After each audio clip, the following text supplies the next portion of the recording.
उसके बाद फिर इकोनॉमी के प्रकार यस होते हैं, yes open sir. Economy, close economy. तो फटाफट एक परिचय दे देते हैं। जैसे कि प्राइमरी सेक्टर में क्या होगा कि जहाँ जो उत्पाद होता है वो प्राकृतिक कृषि से संसाधन होता है, संबंधित। वो कृषि एवं संबंधित क्षेत्र होता है। मत्स्य पालन हो गया, वानिकी हो गया, खनन एवं उत्खनन क्षेत्र हो गया। जो वैसा सेक्टर जिससे कि हम प्रकृति से चीजों को निकालते हैं, तो प्राइमरी सेक्टर कहलाता है। सेकेंडरी सेक्टर में क्या है कि प्राथमिक क्षेत्र के उत्पादों की अपनी गतिविधियों को कच्चे माल की तरह उपयोग करता है। तो जैसे कि आपका विनिर्माण हो गया, क्या कहते हैं, जितना भी मैन्युफैक्चरिंग का काम होता है सेकेंडरी सेक्टर में होता है, तो उसमें प्राइमरी सेक्टर के चीजों को क्या करते हैं कि सेकेंडरी सेक्टर में as a raw material use किया जाता है। तो उसको हम लोग सेकेंडरी सेक्टर बोलते हैं। जैसे फूड प्रोसेसिंग हो गया, तो जैसे हम जो है कि सीधा सीधा टमाटर उगाए, तो वो हो गया प्राइमरी सेक्टर, क्योंकि प्रकृति से हमने उस चीजों को उगाया। लेकिन उसी टमाटर का अगर हम केचप बनाते हैं तो उसको प्रोसेसिंग में लेके जाते हैं, प्रोसेसिंग जो करते हैं वो क्या हो गया, सेकेंडरी सेक्टर हो गया। तो प्राइमरी सेक्टर का जो कच्चा माल था, जो टमाटर था, उसको हमने सेकेंडरी सेक्टर में क्या किया, एज ए क्या कहते हैं उसको रॉ मटेरियल की तरह यूज कर लिया ना। जो प्राइमरी सेक्टर का प्रोड्यूस था वो सेकेंडरी सेक्टर में क्या हो गया, as a raw material use हुआ, तो ये हो गया सेकेंडरी सेक्टर। जैसे लोहा मान लो उत्खनन के दौरान हम निकालते हैं, तो लोहा निकाले तो प्राइमरी सेक्टर हो गया। लेकिन उसी लोहे से अगर हम कार बना लें तो क्या हो जाएगा, क्या कहते हैं कि सेकेंडरी सेक्टर हो जाएगा। फिर टर्शियरी सेक्टर में क्या है, जो सेवा क्षेत्र है, विभिन्न प्रकार की सेवाओं का उत्पादन किया जाता है, इसलिए इसको सेवा क्षेत्र कहा जाता है। जहाँ की सेवा मिले आपको, जैसे कि हम पढ़ा रहे हैं, ये भी एक सेवा है। व्यापार है, होटल है, रेस्टोरेंट है, परिवहन है, वित्तीय सेवा है, बैंकिंग है, रियल एस्टेट है, लोक प्रशासन है, चिकित्सा है। ठीक है, तो ये सब क्या है, ये सेवा टर्शियरी सेक्टर है। तो अच्छा ठीक है, आप लोग बताइए कि क्वाटरनरी सेक्टर किसको कहा जाता है। जिसमें हम्म, जिसमें प्रबंधन का काम, जैसे सीईओ हम्म, और सीईओ, और इसमें अन्य रिसर्चर वगैरह जो सब आते हैं वो सब कर। एक क्वाटरनरी सेक्टर है, क्या कहते हैं, चतुर्थक क्षेत्र बोलते हैं। एक क्वाइनरी सेक्टर है, उसको पंचक क्षेत्र भी बोला जाता है। तो प्राइमरी सेकेंडरी टर्सरी सबको पता रहता है। जो क्वाटरनरी क्षेत्र चतुर्थ सेक्टर है उसको, जो एक चतुर्थक क्षेत्र है क्वाटरनरी सेक्टर उसको बोला जाता है। एक पंचक क्षेत्र भी है जिसको कि क्वाइनरी सेक्टर बोला जाता है। तो चतुर्थ सेक्टर क्या होता है और पंचमा सेक्टर क्या होता है वो बताओ। सर चतुर्थ सेक्टर में जो है वही रिसर्च और डेवलपमेंट का जो कार्य होता है, और इसे ज्ञान क्षेत्र बहुत कुछ सारे कुछ ज्ञान। कुछ कुछ तो ठीक बोल रही है, और कोई अब चतुर्थ सेक्टर के बारे में। सर जो पंचम सेक्टर होता है सर किसी कंपनी का सीईओ और बड़े बड़ा जो पोस्ट होता है ना वो पंचम में होता है, और चतुर्थ में जैसे रिसर्चर वगैरह होता है वो सब चतुर्थ में होता जैसे कि डाटा एनालिटिक्स हो गया, सूचनाओं का अध्ययन करने वाला हो गया, ये सब लोग जो है कि है। वो अपने ज्ञान से संबंधित जो सेवाएं देते हैं, वो लोग चतुर्थ सेक्टर में रहते हैं। और पंचम सेक्टर में जो होता है उसमें जो है कि इससे भी ऊपर लेवल के लोग रहते हैं, वहां भी ज्ञान संबंधित सेवाएं ही होती है। लेकिन वहाँ नए नए विचार, तकनीकी शोध, अनुसंधान, ये सब की बातें होती है। इसको गोल्डन कॉलर प्रोफेशन भी कहा जाता है जो पंचम क्षेत्र होता है।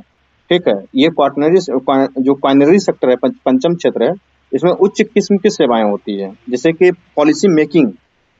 ठीक है, इस तरीके के काम जो मतलब कंपनी का सबसे टॉप क्लास का बैठा हुआ अधिकारी जो पॉलिसी बना रहा है, जैसे मुकेश अंबानी टाइप के लोग हैं। ठीक है, तो वो जो है कि पंचम सेक्टर में रहते हैं। नीति निर्माण का काम कर रहा है, वो नए नए विचारों को ला रहा है, इनोवेशन का नया नया चीज रिसर्च एंड डेवलपमेंट करके वो दे रहा है कंपनी को। ठीक है, तो कंपनी के व्यवसाय में जो उच्च प्रबंधक होते हैं, जो शोधकर्ता होते हैं, जो वैज्ञानिक होते हैं, जो वित्तीय प्रबंधन और कानूनी सलाहकार तरीके के लोग होते हैं, ये लोग पांचवें सेक्टर के होते हैं। और जैसे कि डाटा एनालिटिक्स है, वो जो है कि डाटा एनालिसिस कर रहा है, वो क्या कर रहा है, चौथे सेक्टर में जाके काम कर रहा है। ठीक है, वो सर अपने आप भी किसी सेक्टर में आइएगा ना सर, क्या टीचर वगैरह। टीचर वगैरह, आप भी। Yes sir. तो टीचर वगैरह तो तीसरे सेक्टर का है, ये लोग सेवा देते हैं ना। अब टीचर में ही होगा कि वो मतलब कि कुछ रिसर्च का काम करे, बहुत हाई लेवल का नया नया इनोवेशन कर दे, तो पांचवा सेक्टर में चला जाएगा। पीएचडी सब। ठीक है, और जो मतलब कि थोड़ा सा ऊपर लेवल का टीचिंग का काम करता हो, जो मैनेजमेंट मतलब कि उसका थोड़ा सा लेवल बढ़ जाए, तो वो चतुर्थ सेक्टर में आ जाएगा। ठीक है, तो वो निर्भर करता है कि वो किस लेवल पे कौन काम कर रहा है। ठीक है, जैसे कि डाटा एनालिटिक्स है, वो चौथे चौथे सेक्टर में है, लेकिन उसी डाटा एनालिटिक्स को करके उसमें जो है कि उसमें कुछ रिसर्च कर ले वो, तो वो पांचवें सेक्टर में चला जाएगा। तो ये सिर्फ और सिर्फ जानने के लिए है आपको कि क्या है सेक्टर इकोनॉमी का, तो आपको बता दिया। कोई भी किताब पढ़ना स्टार्ट करेंगे तो शुरुआत यहीं से होता है, इसलिए मैंने भी शुरुआत यहीं से किया। उसके बाद अर्थव्यवस्था का बहुत सारा प्रकार होता है, बहुत सारे आधार पे प्रकार होता है, जैसे कि राज्य के आधार पर हो गया पूंजीवादी अर्थव्यवस्था, साम्यवादी अर्थव्यवस्था, मिश्रित अर्थव्यवस्था। उसके बाद फिर विकास के आधार पे होता है विकसित अर्थव्यवस्था, विकासशील अर्थव्यवस्था, अल्प विकसित अर्थव्यवस्था। उसके बाद फिर क्षेत्रों के आधार पे होता है कृषि अर्थव्यवस्था, औद्योगिक अर्थव्यवस्था, सेवा अर्थव्यवस्था। उसके बाद जो है कि विश्व के साथ उसका संबंध कैसा है, तो ओपन इकोनॉमी, क्लोज इकोनॉमी होता है। उसके बाद फिर योजना के आधार पे होता है कि प्लान्ड इकोनॉमी है कि नॉन प्लान्ड इकोनॉमी है। उसके बाद फिर निर्भरता के आधार पे होता है कि सेल्फ वो क्या कहते हैं रिलायबल इकोनॉमी है या नहीं है, तो आत्मनिर्भर इकोनॉमी है या नहीं है। तो इस तरीके से हम लोग जो है कि अर्थव्यवस्था को विभिन्न आधारों पर भी वर्गीकृत करते हैं। तो राज्य या सरकार की भूमिका के आधार पर जो अर्थव्यवस्था का वर्गीकरण किया जाता है, उसमें जो है कि 2-3 तरीके की अर्थव्यवस्था काफी नामी है, जैसे पूंजीवादी अर्थव्यवस्था हो गया, उसके बाद फिर समाजवादी अर्थव्यवस्था हो गया, उसके बाद फिर आपका मिश्रित अर्थव्यवस्था हो गया। तो इस चीज को देखते हैं कि समाजवादी अर्थव्यवस्था क्या है, पूंजीवादी अर्थव्यवस्था क्या है, एक साम्यवादी अर्थव्यवस्था भी होता है। फिर भारत का अर्थव्यवस्था कैसा है, अगर मिक्स्ड इकोनॉमी है भारत का तो क्यों है, इन सब चीजों को भी देखते हैं। ठीक है, फिर चलेंगे हम लोग भूमि सुधार की ओर। थोड़ा सा इसका भी परिचय ले ही लेते हैं, क्योंकि ये आपको क्या कहते हैं कई बार क्वेश्चन में देखने को मिल जाता है छोटा मोटा क्वेश्चन के रूप में, इसलिए मैं आपको एक बार बता देता हूँ। तो पूंजीवादी अर्थव्यवस्था में क्या होगा, कोई बताइए, बोलते जाइए फटाफट। सर पूंजीवादी अर्थव्यवस्था में होगा सर, कि ये जहाँ निजी पे क्षेत्र का होता है। इकोनॉमिक जो एक्टिविटीज होगा वहाँ पे राज्य का न्यूनतम नियंत्रण होगा। हाँ, और कोई? सर पूंजीवादी अर्थव्यवस्था में अधिक से अधिक लाभ कमाना उद्यमी का उद्देश्य होता है। इस पे यानी सरकार का कोई हस्तक्षेप नहीं होता है, यह बाजार पे निर्भर करता है या कितना अधिक से अधिक लाभ कमाना होता है इसका मुख्य उद्देश्य। ठीक है, काजल कुछ बोलना है? और बोलो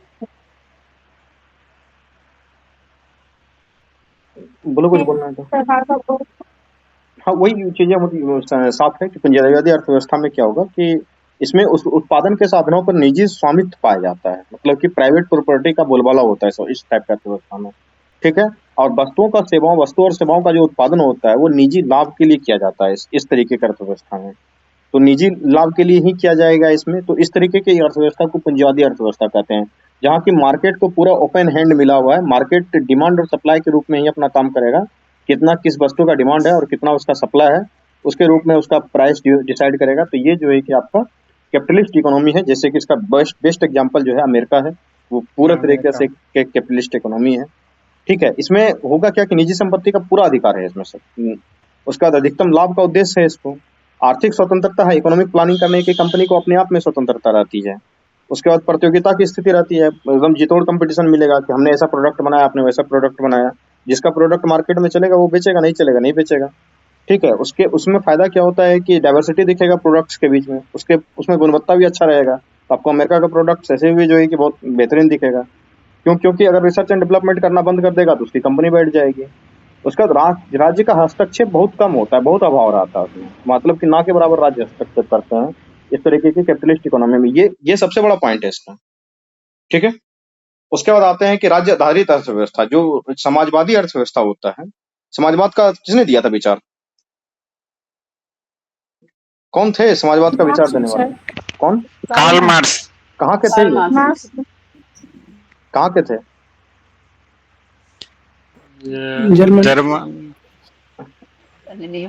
जर्मनी का था कि रसिया का था जी? जर्मनी का था सर। जर्मनी। अरे दास कैपिटल हाँ ठीक है, नहीं का दास कैपिटल लिखा हुआ है। ठीक है, तो ये तो जो समाजवादी अर्थव्यवस्था है वो तो रसिया में था। कॉन्सेप्ट वही दिए थे। रसिया में था सर, लेकिन वो तो जर्मनी के थे वहाँ। हाँ बिल्कुल सही बात है कि वो जर्मनी के थे। ठीक है, तो इन्होंने क्या किया कि उत्पादन और वितरण पर जो है राज्य का अधिकार होगा। इसमें सामूहिक स्वामित्व होता है, जो पूरा का पूरा लैंड होगा या फिर जो फैक्ट्री होगा, ये सारा का सारा ऑन कौन करेगा? सरकार ऑन करेगी। इसमें जो क्या कहते हैं उत्पादन कितना होगा, उसकी आपूर्ति कितनी होगी, उसका कीमत क्या होगा, सबका निर्णय कौन लेता है? इस तरीके का अर्थव्यवस्था में सरकार लेती है। ठीक है, आर्थिक और सामाजिक मतलब कि कल्याण को ध्यान में रख के सरकार इस तरीके का निर्णय लेती है। सब लोग मिलके काम करेंगे, उसके बाद फिर क्या होगा, जैसे होता है ना कि वो संयुक्त परिवार में जैसे कि सब लोग मिलके काम करेंगे, और उसके बाद जिसको दादाजी जो है कि वितरण करेंगे। सार्वजनिक स्वामित्व की संकल्पना। हाँ, सार्वजनिक स्वामित्व होता है इसमें, इसी की संकल्पना इसमें ली गई है। ये एकदम पूरी तरीके से केंद्रीकृत नियोजित अर्थव्यवस्था होता है। इसमें उत्पादन के साधन पे सीधा सीधा सरकार का नियंत्रण होता है। जमीन भी होगा तो पूरा किसका होगा? सरकार का होगा। सब लोग खेती करेंगे, उसके बाद फिर उसका जो एक प्रोडक्ट निकलेगा उसका क्या होगा? रीडिस्ट्रीब्यूशन होगा। सारी की सारी कंपनियां सरकार की होगी, उसमें सब लोग काम करेंगे, उससे जो प्रोडक्ट से बेनिफिट मिलेगा उसका रीडिस्ट्रीब्यूशन किया जाएगा। तो इस तरीके की अर्थव्यवस्था को समाजवादी अर्थव्यवस्था कहा जाता है, या राज्य आधारित अर्थव्यवस्था भी कहा जाता है इसको। तो एक बात बताइए कि इसमें समाजवादी अर्थव्यवस्था में क्या होता है ना, एक समान वितरण होता है, सामूहिक वितरण होता है, ठीक है। इसका निर्णय सरकार लेती है। एक होता है साम्यवादी अर्थव्यवस्था। ये क्या होता है? समाजवादी अर्थव्यवस्था और साम्यवादी अर्थव्यवस्था। समाजवादी अर्थव्यवस्था का साम्यवादी में तो शायद जो व्यक्ति विशेष होता है, मतलब वो जो मजदूर का लोग आते हैं, जो मतलब श्रमिक वर्ग, जो शायद उन्हीं का स्वामित्व माना जाता है। देखो, समाजवादी अर्थव्यवस्था में समान वितरण का कॉन्सेप्ट है, ठीक है। सबको काम करना है, सबको समान वितरण मिलेगा। लेकिन जो साम्यवादी अर्थव्यवस्था है उसमें क्या है कि क्षमता के अनुसार काम कीजिए और आवश्यकता के अनुसार प्रतिफल मिलेगा, ठीक है। अपने अपने क्षमता के हिसाब से काम करेंगे और आपकी अपनी जो आवश्यकता है उसके हिसाब से आपको प्रतिफल मिलेगा। तो ये साम्यवादी अर्थव्यवस्था है। समाजवादी अर्थव्यवस्था का एग्जाम्पल 1900 क्या कहते हैं, ये जो पूर्व सोवियत संघ था, जो समाजवादी अर्थव्यवस्था का बेस्ट एग्जाम्पल था। और साम्यवादी अर्थव्यवस्था का जो एग्जाम्पल है वो 1985 से पहले वाला जो चीन था ना, वो साम्यवादी अर्थव्यवस्था का एग्जाम्पल है। अभी क्यों नहीं है? सब जगह एलपीजी रिफॉर्म आ चुका है, चाइना में भी, और भारत से भी पहले एलपीजी रिफॉर्म आया है। पूरा का पूरा इकोनॉमी जो है ना वो कैपिटलिस्ट हो गया है। रसिया का भी इकोनॉमी को ये क्या कहते हैं, समाजवादी इकोनॉमिक्स बचा नहीं है। सरकार ने धीरे धीरे अपनी कंपनियों को क्या बेचना स्टार्ट कर दिया था। उसके बाद प्राइवेट कंपनी आ गई थी। प्राइवेट तरीके से जैसे अमेरिका में काम होता है, जैसे भारत में काम होता है, उसी तरीके से वहाँ भी काम होता है। कोई अर्थव्यवस्था अब जो है इस तरीके का बचा नहीं है। ये क्यूबा एक कंट्री है जो अभी भी अपने आप को कम्युनिस्ट कंट्री कहता है, जो क्या कहते हैं, इस तरीके से समाजवादी और साम्यवादी बनाए रखा है। लेकिन क्यूबा भी चलने लायक नहीं है, उसकी हालत खराब है। कोई दुनिया का कंट्री ऐसा नहीं बचा जो कि एकदम प्योर कह सके हम प्योर साम्यवादी हैं या प्योर समाजवादी हैं। कोई कंट्री ही नहीं है दुनिया में। इसका जो मैक्सिमम एग्जाम्पल है वो क्यूबा है, अमेरिका के नीचे एक देश है, ठीक है। वहाँ अभी भी वो होता है कि लमरेटा स्कूटर मिलता है, और सिम भी बिकेगा तो सरकार के नियंत्रण से बिकेगा। आपको क्या टू सिम मिलेगा नहीं मिलेगा वो सरकार तय करती है। सरकार का इतना हस्तक्षेप कोई जरूरी भी नहीं है आपके जीवन में। हर बात के लिए आधार कार्ड लेके नहीं दौड़ना है, ठीक है। तो अगला अर्थव्यवस्था क्या है? Mixed economy. इसमें क्या होता है कि राज्य की अर्थव्यवस्था है और पूंजीवादी अर्थव्यवस्था, दोनों का मिला जुला स्वरूप मिलेगा। यानी कि सरकारी संपत्ति भी रहेगी, सरकारी स्वामित्व वाली भी कंपनियां रहेगी, प्राइवेट संपत्ति भी रहेगा, प्राइवेट स्वामित्व वाली भी कंपनियां रहेगा।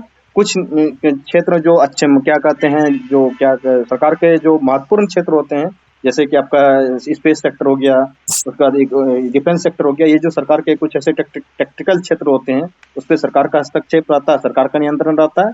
और कुछ क्षेत्र जो है कि खुले हुए रहते हैं, जिसका कि प्योर एग्जाम्पल भारत है। यहाँ आपको प्राइवेट कंपनी भी दिख जाएगा, सरकारी कंपनी भी दिखेगा, जैसे कि गेल हो गया, वेल हो गया, IOCL हो गया, LIC हो गया, ये सरकारी कंपनियां हैं। अडानी, अंबानी, टाटा, ये सब सारा का सारा प्राइवेट कंपनी भी है।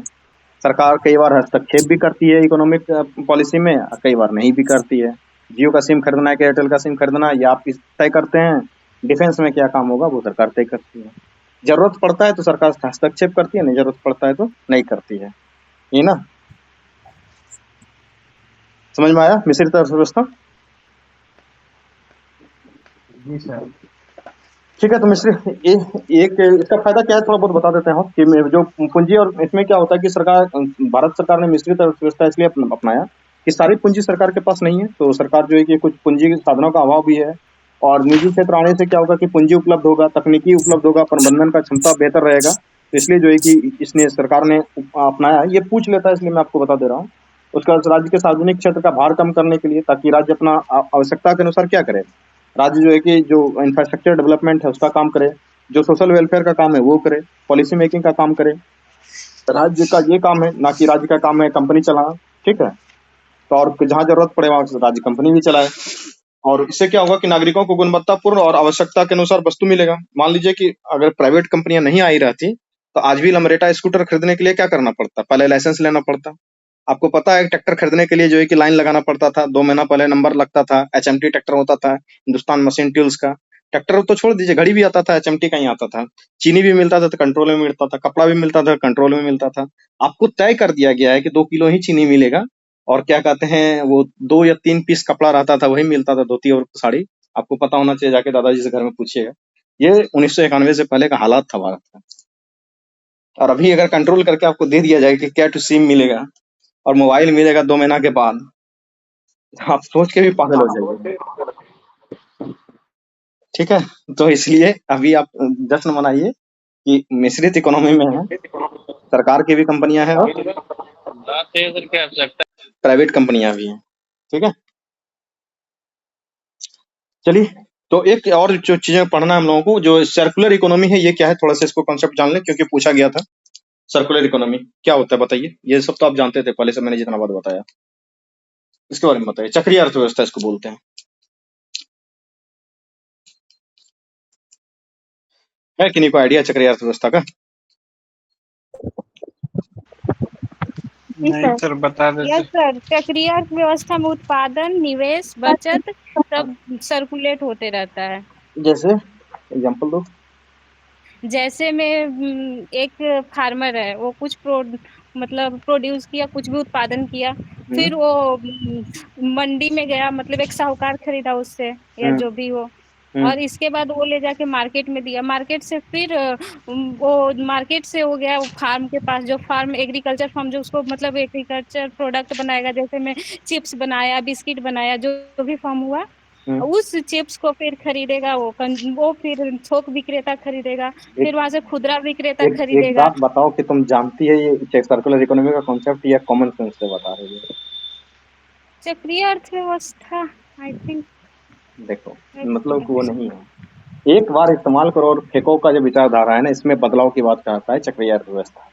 यानी कि कम से कम संभावित इनपुट में ज्यादा से ज्यादा जो है आउटपुट मिले, जो संसाधन बने उस संसाधन का कुशलतम उपयोग हो, उसका रिसाइकल हो, पर्यावरण की दृष्टि से जो है कि वो लाभदायक सिद्ध हो, इसलिए इसको सर्कुलर इकोनॉमी बोला जाता है। ठीक है, इको फ्रेंडली बातें हैं, जैसे कि एक मान लो फ्रिज बना, वो एक बार यूज हो जाए और फेंका जाए, तो फिर तो इकोनॉमी के ऊपर, संसाधनों के ऊपर बोझ पड़ेगा ना। उसी फ्रिज को अगर हम मतलब कि रीयूज के लायक बना लें, अगर उसमें कंप्रेसर खराब हुआ है तो उसको ठीक कर लें। अब मान लो कि वो पूरी तरीके से खराब हो जाता है, तो फिर उसके प्रोडक्ट को खोल करके रिसाइकल करके फिर से नया प्रोडक्ट बनाए। This is the circular economy. Recycle का जो कॉन्सेप्ट होता है, this is the circular economy है। ठीक है, इसका तात्पर्य ये होता है कि संसाधनों का, जो प्राकृतिक संसाधन है, उसका कम से कम इनपुट लिया जाए और उससे मैक्सिमम आउटपुट निकाला जाए। जो संसाधन है उसकी दक्षता में बढ़ाया जाए, संसाधन की उपयोगिता को बढ़ाया जाए, संसाधनों का कुशलतम उपयोग किया जाए, आर्थिक, सामाजिक और पर्यावरण की दृष्टि से, तीनों दृष्टि से, आर्थिक दृष्टि से भी, सामाजिक दृष्टि से भी और पर्यावरण की दृष्टि से भी ये लाभदायक सिद्ध होना चाहिए। चक्रीय अर्थव्यवस्था की अवधारणा जो है, ये इस अवधारणा के बिल्कुल खिलाफ है कि एक बार यूज किया और फेंक दिया। ठीक है, इसका जस्ट उल्टा है वो सर्कुलर इकोनॉमी का कॉन्सेप्ट।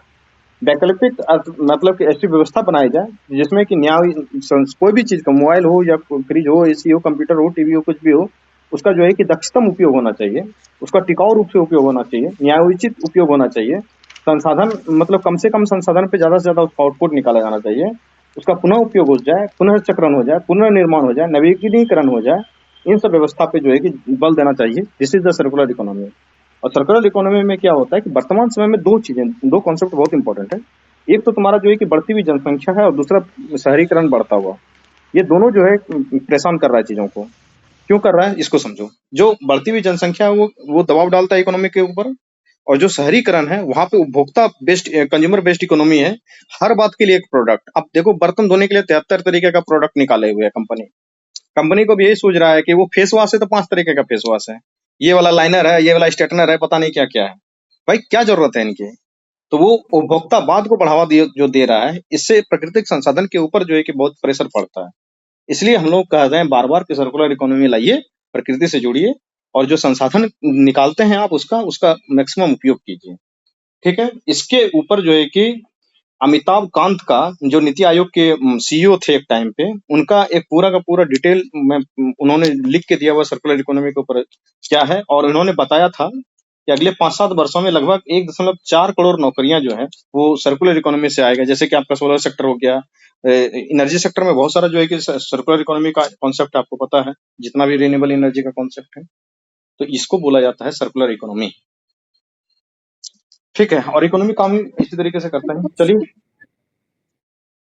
आते हैं हम लोग लैंड रिफॉर्म के ऊपर, जो हमारा टॉपिक है।